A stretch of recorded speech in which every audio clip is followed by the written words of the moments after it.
everyone! Let's improve our vocabulary in Portuguese and let's learn some countries, right? So first one, USA. Usa Estados Unidos.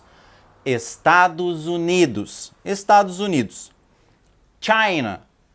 China. China. China. Germany. Alemanha. Alemanha. Alemanha. England. Inglaterra. Inglaterra. Inglaterra. Switzerland. Suíça. Suíça. Suíça. Japan. Japão. Japão. Japão. Greenland. Groenlândia. Groenlândia. Groenlândia. Spain. Espanha. Espanha. Espanha. France.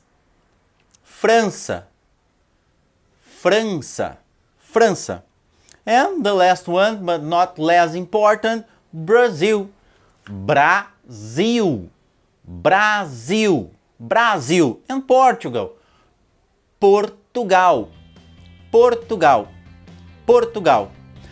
So that's it. Don't forget to subscribe my channel and let's learn Portuguese together.